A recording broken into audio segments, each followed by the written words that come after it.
Pakistan Tehreek-e-Insaf (PTI) के रहनुमा फवाद चौधरी का कहना है कि चीफ इलेक्शन कमिश्नर के लिए चेयरमैन नैब के इस्तीफे में बड़ा पैगाम है। एक बयान में फवाद चौधरी का कहना था कि आफ्ताब सुल्तान ने अपने काम में मदाखलत के खिलाफ इस्तीफा दिया। चेयरमैन नैब का इस्तीफा तहरीक-ए-इंसाफ के मौक़िफ़ की वाज़ेह तौसीक है। मैं इन बाइस अफसरान को जिनको पंजाब में मदाखलत के लिए लगाया गया है कहता हूँ कि वो भी खुद को इस निज़ाम से अलहदा करें। ये मुल्क और ब्यूरोक्रेसी दोनों के मफाद में है। फवाद चौधरी का कहना था कि हम रोज़े अव्वल से कह रहे हैं कि निज़ाम एहतिसाब की तबाही NRO देकर लाए गए मुजरिमों का कलीदी हदफ है। इन मुजरिमों ने साजिश से इक़्तिदार मिलते ही सबसे पहले नैब को तबाह किया। अपने 1100 अरब रुपए की चोरी बचाने के लिए उन्होंने नैब कानून में निहायत शर्मनाक तरामीम की। इनका कहना था कि लाजिम है कि रियासती इदारे मुजरिमों के इशारों पर खेलने के बजाय आईन व कानून की बालादस्ती की राह इख्तियार करें। कठपुतली राज इंशाअल्लाह जल्द अंजाम को पहुंचेगा। रियासत और अवाम को आगे बढ़ना है।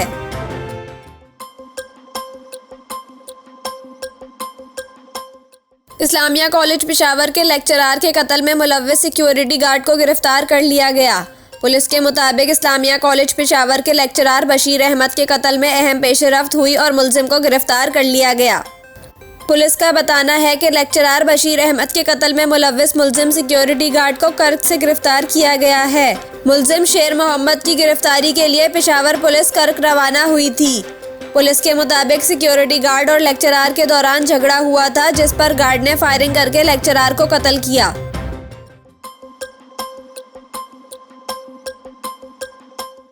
मुस्लिम लीग नून के रहनुमा मोहम्मद जुबैर ने वफाकी काबीना के हुजूम पर बात करते हुए कहा है कि 85 अरकान की काबीना बहुत ज़्यादा है, कोई भी इसे सपोर्ट नहीं कर सकता।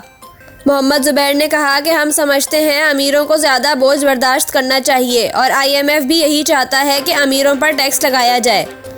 उन्होंने कहा कि बैनुल-अक़वामी मार्केट में मुकाबले के रुझान के बायस एक्सपोर्टर को सब्सिडी दी जाती है।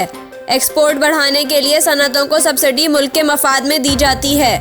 वफाकी काबीना पर बात करते हुए मोहम्मद जुबैर का कहना था कि 85 अरकान की काबीना बहुत ज़्यादा है, कोई भी इसे सपोर्ट नहीं कर सकता। ताहम आधे से ज़्यादा काबीना अरकान को कोई सहूलत नहीं दी जा रही। नून लीग के ज़्यादातर काबीना अरकान बगैर तनख्वाह और मराद के काम कर रहे हैं।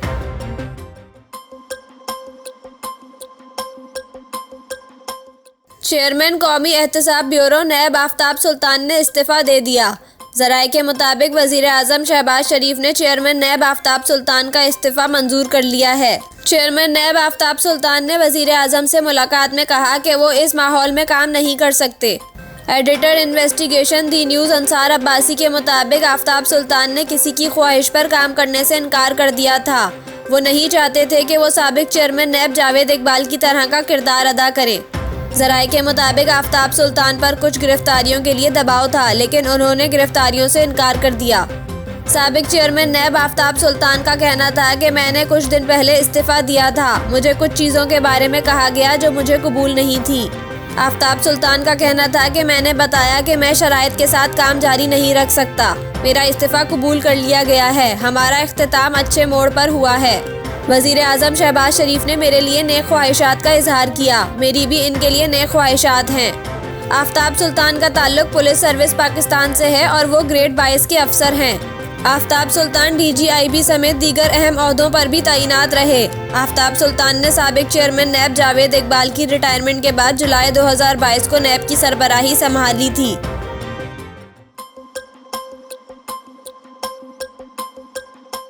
अवामी लीग के सरबराह शेख रशीद ने कहा है कि मुल्क में इंतखाबात नहीं हुए तो खाना जंगी होगी। इस्लामाबाद कचहरी में मीडिया से गुफ्तगू करते हुए शेख रशीद ने कहा कि आबपारा पुलिस मंशियात फरोशी के लिए मशहूर है। पुलिस ने मेरे घर पर डाका डाला और कीमती अशिया भी चोरी की। मैंने फ़ोन के पासवर्ड पुलिस को दे दिए हैं। उम्मीद है लाइसेंस शुदा असलहा और घड़ियाँ वापस मिल जाएंगी।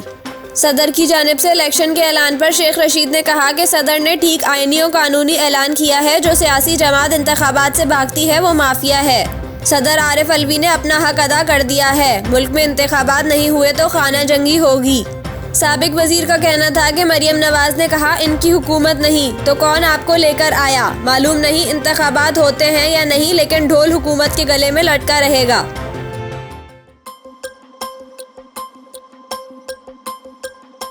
वजीर दिफा ख्वाजा आसिफ ने कहा है कि अगर किसी को बसाना है तो गोल्फ क्लब में बसाएं, गरीबों की बस्तियों पर बिल्डोजर क्यों चलाते हैं। इस्लामाबाद में मीडिया से गुफ्तगू करते हुए ख्वाजा आसिफ ने कहा कि FBR का रिकॉर्ड देख लें, इदारे रेवेन्यू जमा करने में नाकाब हैं, अलबत्ता हमारा IMF से मुआहदा हुआ और डिफ़ॉल्ट का खदशा नहीं। उन्होंने कहा कि मुल्क की आधी आबादी गुर्बत और आधी अय्याशी की ज़िंदगी गुजार रही है। बड़े बड़े इदारे और कंपनियां डिफ़ॉल्ट हो चुकी हैं। नाम नहीं लूँगा, जो चीज़ें मुल्क के लिए सरे मुबादला नहीं बना रही, इनका कोई हल सोचना होगा। वजीर दिफा का कहना था कि 4000 रुपये पर 1500 कनाल पर माल रोड पर गोल्फ क्लब दिया हुआ है। ये गरीबों की गुर्बत का मजाक उड़ाने वाली बात है। अगर किसी को बसाना है तो गोल्फ क्लब में बसाएं, गरीबों की बस्तियों पर बिल्डोजर क्यों चलाते हैं।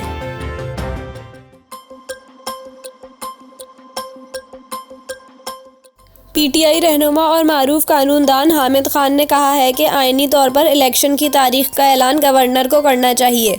एक बयान में हामिद खान ने कहा कि गवर्नर जानबूझकर इलेक्शन की तारीख देने से कतरा रहे हैं, इसलिए सदर पाकिस्तान ने इलेक्शन की तारीख का ऐलान कर दिया।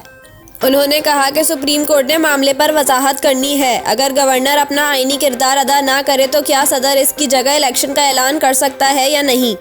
Pakistan institute of legislative development and transparency के सरबराह अहमद बिलाल महबूब ने कहा कि इलेक्शन एक्ट सदर को इंतखाबात की तारीख देने का मशरूत इख्तियार देता है, मगर सदर ने ना इलेक्शन कमीशन से मशावरत की और ना वजीर आजम की एडवाइस आई। मामला सुलझने के बजाय उलझ गया है और सुप्रीम कोर्ट में ही तय होगा।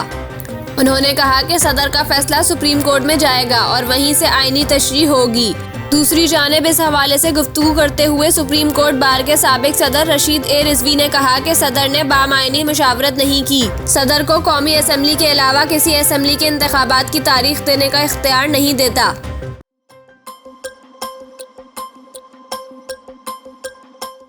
वज़ीर ख़ारजा बिलावल भुट्टो ने पाकिस्तान तहरीक इंसाफ के चेयरमैन इमरान खान को मशवरा दिया है कि वो तौबा माजरत करें और मान लें कि वो गैर जमहूरी थे, पार्लियामान में वापस आएं और हमसे बात करें। अमरीकी मीडिया को इंटरव्यू देते हुए बिलावल भुट्टो ने कहा कि इमरान खान चाहते हैं कि फ़ौज सियासत में किरदार अदा करे, इन्हें इक़्तिदार में वापस आने में मदद दे।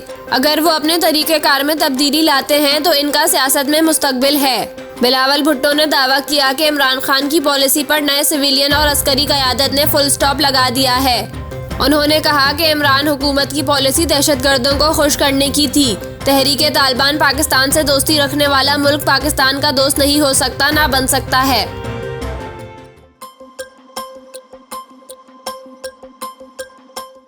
मुत्तहदा कौमी मूवमेंट MQM पाकिस्तान के रहनुमा फारूक सत्तार का कहना है कि खदशा है कि मरदमशुमारी का ये मैच भी फिक्स है। अपने बयान में उन्होंने कहा कि मरदमशुमारी डिफेक्टिव उसूल पर की जाए, हर वो शख्स जो कराची में रहता है और यहाँ खाता कमाता है इसको शुमार किया जाए। फारूक सत्तार ने कहा कि 2017 की मरदमशुमारी में पूरी इमारतों को एक फ्लैट शुमार किया गया, हर फ्लैट और घर को अलहदा-अलहदा शुमार किया जाए। उन्होंने अपील की कि हर शहरी वेब पोर्टल पर जाकर खुद को रजिस्टर करवाए। ख्याल रहे कि मुल्क में 7वें मरदम खाना शुमारी 1 मार्च 2023 से शुरू होगी, जिसके लिए खुद शुमारी पोर्टल का इफ्तिताह कर दिया गया है। 7वें मरदम खाना शुमारी से मुताल्लिक़ खुद शुमारी पोर्टल की इफ्तिताही तकरीब इस्लामाबाद में हुई, जिसमें वफाकी वजीर बराए इंफॉर्मेशन टेक्नोलॉजी अमीनुल हक भी शरीक हुए।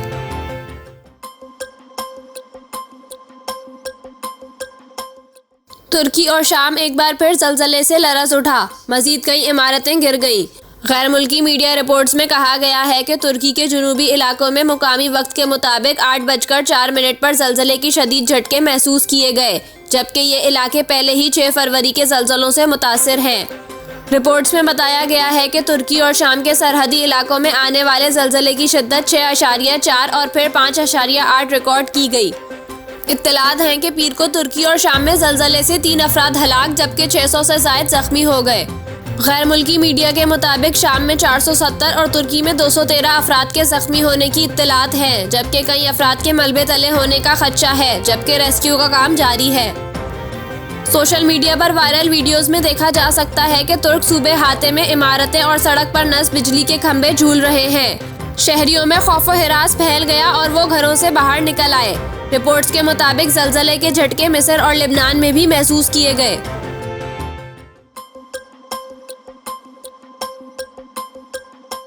कराची समेत सिंध भर में गैर रजिस्टर्ड गाड़ियों और जाली नंबर प्लेट हटाने के लिए 1 हफ्ते की मोहलत दे दी गई।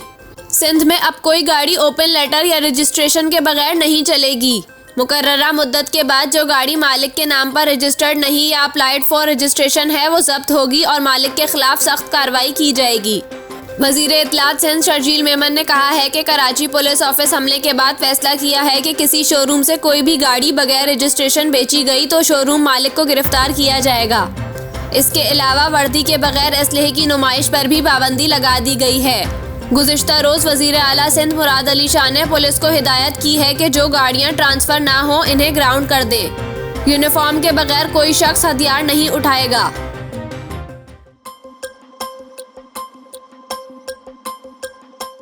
कराची पुलिस ऑफिस KPO पर हमले की तफ्तीश में इंकशाफ हुआ है कि वाक़े के वक्त इमारत में 25 अफराद मौजूद थे जिन्होंने हमले के हवाले से मज़ीद इंकशाफात किए हैं।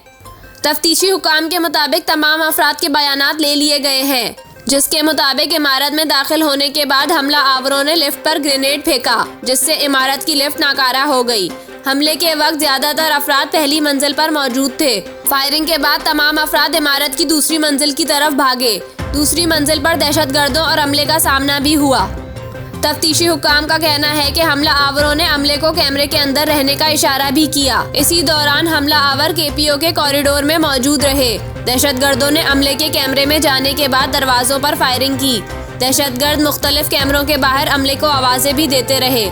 तफ्तीशी हुकाम के मुताबिक दहशतगर्द सीढ़ियों से ऊपरी मंजिल की तरफ चलते रहे। मुमकिना तौर पर हमला आवरों का हदफ चौथी मंजिल पर पहुंचना था। इमारत की चौथी मंजिल पर एडिशनल IG कराची का दफ्तर भी मौजूद है।